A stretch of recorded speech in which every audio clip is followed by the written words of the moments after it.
Constitution of English Grammar by Praveen Rajput. Good evening all of you. ఇది మనకు రెండవ video, constitution of English grammar, Praveen Rajput academy. మనము already examination point of వ్యూలో grammar ఎలా నేర్చుకోవాలి అనే విషయాలను మనము నేర్చుకుంటూ ఉన్నాము కాన్స్టిట్యూషన్ ఆఫ్ ఇంగ్లీష్ గ్రామర్లో. సో లాస్ట్ వీడియోలో మనము అసలు గ్రామర్ అంటే ఏంటి, గ్రామర్ ఎందుకు యూజ్ చేస్తాము, ఆ తర్వాత ఎగ్జామినేషన్ గ్రామర్ అంటే ఏంటిది, గ్రామర్ని మనము ఎన్ని క్లాసెస్గా డివైడ్ చేసుకున్నాము అనే విషయాలను మనం నేర్చుకున్నాము. మీకు ఏమైనా డౌట్ ఉంటే మళ్ళీ ఒకసారి ఆ వీడియో చూడండి, దాంట్లో డీటెయిల్ ఎక్స్ప్లెనేషన్ ఉంటుంది. సో ఈరోజు మన సెకండ్ వీడియోలో ఈ యొక్క 3 క్లాసెస్ ఆఫ్ గ్రామర్ ఆల్రెడీ మీకు ఫస్ట్ వీడియోలో మీకు ఎక్స్ప్లెయిన్ చేశాను. Core grammar, exam grammar and actual grammar అని 3 టైప్స్గా మనం డివైడ్ చేసుకోవాలి. ఓకే, ఈ కోర్ గ్రామర్ అంటే ఏంటి, ఎగ్జామినేషన్ గ్రామర్ ఏంటి, యాక్చువల్ గ్రామర్ ఏంటిది, ఈరోజు మనము క్లియర్గా వాటిలో ఉండే డిఫరెన్సెస్ ఏంటి, అవి ఎలా నేర్చుకుంటాము, అప్రోచెస్ ఏంటి, మెథడ్స్ ఏంటివి, ఇవన్నీ కూడా మనం క్లియర్గా తెలుసుకుంటాము.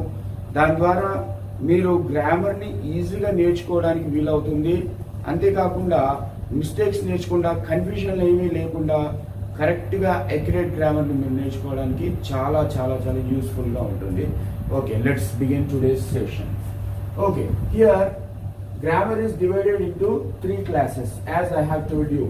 So here this is core grammar, examination grammar and actual grammar. In this core grammar we are learning only 3 topics. We are focusing on only 3 topics. What are they? They are word classes, verb forms and sentence structures. ఈ మూడు నేర్చుకుంటే మనం మిగతా గ్రామర్ని ఎలా నేర్చుకుంటాం అనేది ఈజీగా అర్థమవుతుంది. ఓకేనా, చూద్దాం. ఫస్ట్ ఈ కోర్ గ్రామర్లో వర్డ్ క్లాసెస్ అన్నప్పుడు మనకి ఏమొస్తాయంటే పార్ట్స్ ఆఫ్ స్పీచ్ నేర్చుకుంటాము.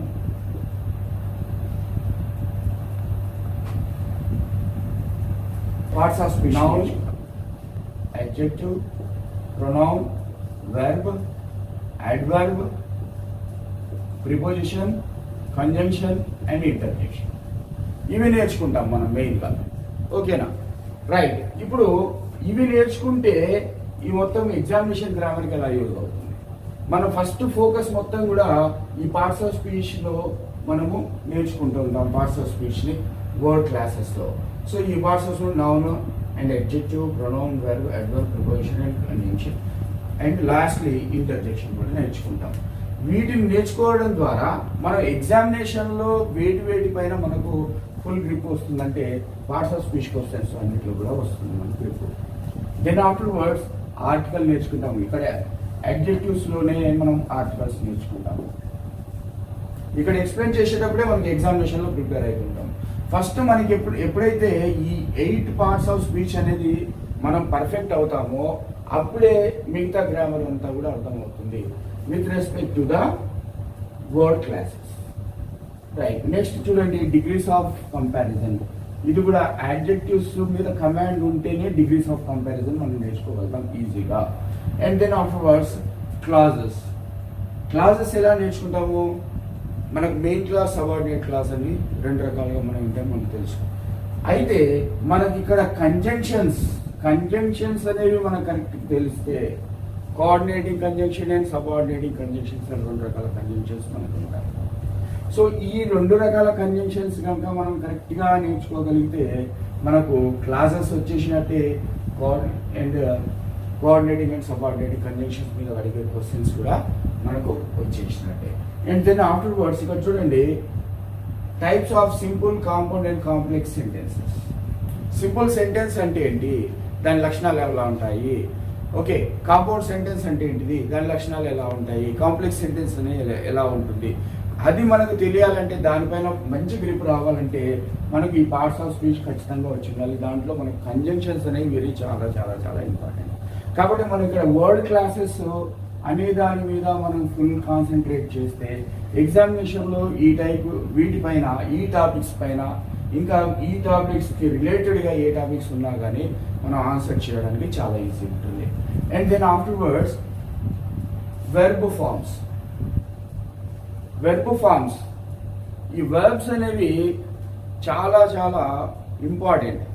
వెర్బమ్ అనే ఒక లాటిన్ వర్డ్ నుంచి వెర్బ్ అనే ఒక ఇంగ్లీష్ వర్డ్ వచ్చింది.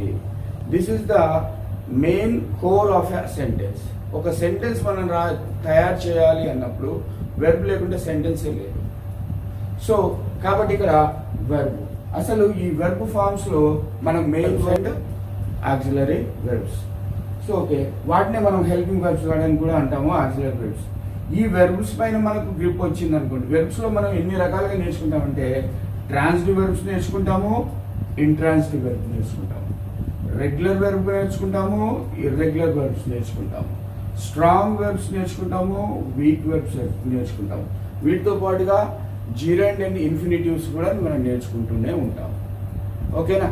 సో ఇవి నేర్చుకుంటే మనకు ఇక్కడ ట్రాన్సిటివ్ ఇంట్రాన్సిటివ్ ఎలా యూజ్ అవుతుంది, రెగ్యులర్ ఇర్రెగ్యులర్ ఎలా యూజ్ అవుతుంది అనేది మనం ఒకసారి చూస్తే, ఈ వెర్బ్ ఫార్మ్స్ తెలిస్తేనే ఫస్ట్ ఆఫ్ ఆల్ ఇక్కడ టెన్సెస్ మనకు వస్తాయి. టెన్సెస్ మీద క్వశ్చన్స్ ఫుల్గా ఉంటాయి. ఎగ్జామినేషన్లో మొత్తంలో కూడా మనకు పార్ట్స్ ఆఫ్ స్పీచ్ టెన్సెస్ మీద క్వశ్చన్స్ ఉంటాయి.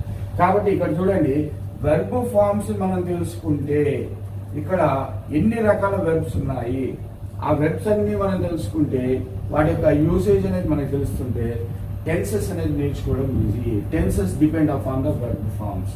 కాబట్టి ఇక్కడ మనం వెర్బ్ ఫార్మ్స్ ఫస్ట్ నేర్చుకుంటాం.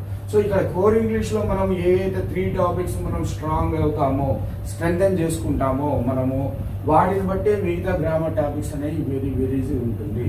ఇవి నేర్చుకోకుండా వీటిపైన గ్రిప్ రాకుండా టెన్సెస్ని సపరేట్గా యాక్టివ్ వాయిస్, ప్యాసివ్ వాయిస్ సపరేట్గా, direct industry, question tags, conditionals, if clauses ఇవన్నీ నేర్చుకుంటామని ప్రయత్నం చేస్తే మాత్రం మనకు పూర్తిగా కన్ఫ్యూజనే మిగిలిపోతుంది.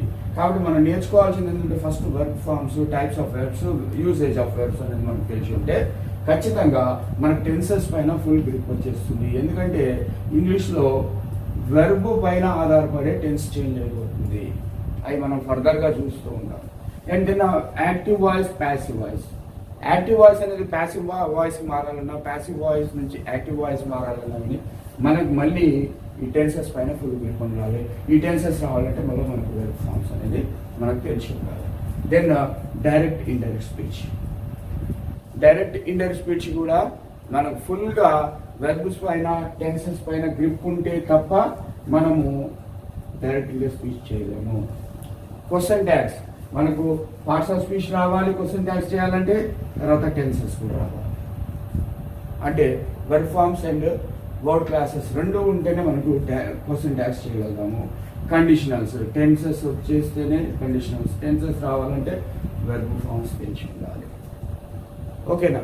తర్వాత యాక్టివ్ వాయిస్, ప్యాసివ్ వాయిస్ రావాలంటే అది వెర్బ్ ఫార్మ్స్లో ట్రాన్సిటివ్ వర్బా, ఇంట్రాన్సిటివ్ వర్బా అనేది మనకు తెలిసినప్పుడే మనం యాక్టివ్ టు ప్యాసివ్ చేయడానికి వీలవుతుంది. కాబట్టి మనం ఈ కోర్ టాపిక్స్ పైన మనకు ఫుల్ గ్రిప్ వచ్చినప్పుడు మన కాన్సన్ట్రేషన్ ఎక్కడ పెట్టాలి? వర్డ్ క్లాసెస్కి తీసుకుంటే వీటిపైన, వెర్బ్ ఫార్మ్స్ తీసుకుంటే types of verbs and usage of verbs and making sentences with use of verbs అనేది మనకు పర్ఫెక్ట్ అయితే ఈ టెన్సెస్ అనేది this is the core. Verb ఫార్మ్స్లో మనం బాగా కాన్సన్ట్రేట్ నేర్చుకోవాల్సింది ఏంటంటే టెన్సెస్ వచ్చాయంటే ఇవన్నీ కూడా క్లియర్గా మనకు వచ్చినట్టే. తర్వాత లాస్ట్లో సెంటెన్స్ స్ట్రక్చర్స్. సెంటెన్స్ మనకు ఈ రెండింటిపైన మనకు పూర్తి అవగాహన వచ్చినట్లయితే, పూర్తి గ్రిప్ వచ్చినట్లయితే మనకు సెంటెన్స్ స్ట్రక్చర్స్ ఎలా ఉంటాయి, ఎన్ని టైప్స్ ఆఫ్ సెంటెన్సెస్ ఉంటాయి, ఓకేనా? ఆ టైప్స్ ఆఫ్ సెంటెన్సెస్ అన్నీ కూడా మనము నేర్చుకోవడానికి వీలవుతుంది. అవేంటో కూడా మనం ఇప్పుడు ఆ టైప్స్ ఆఫ్ సెంటెన్సెస్, తర్వాత పాజిటివ్స్ ఉంటాయి, నెగిటివ్ సెంటెన్సెస్ ఉంటాయి, అసర్టివ్ సెంటెన్సెస్ ఉంటాయి, ఓకే, ఇంటరాగేటివ్ సెంటెన్సెస్ ఉంటాయి, ఇంపరేటివ్ సెంటెన్సెస్ ఉంటాయి.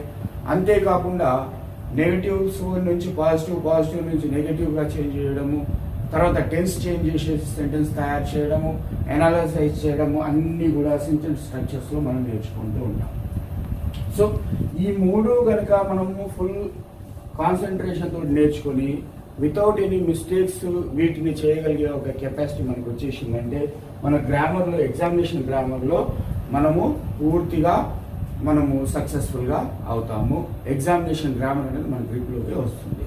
ఇక తర్వాత లాస్ట్ చూస్తే this is actual grammar. This is the approach of tutors. మనకి ఎవరైతే గ్రామర్ను నేర్పిస్తుంటారో ఇది పొయిటిక్గా ఇంగ్లీష్ని యూజ్ చేయాలనుకుంటారో వాళ్ళు ఈ యొక్క యాక్చువల్ గ్రామర్కి అంటే ఇంకా అడ్వాన్స్ లెవెల్ ఈ ఎగ్జామినర్ గ్రామర్ నుంచి ఇంకా అడ్వాన్స్డ్కి వెళ్ళడానికి అవకాశం ఉంటుంది.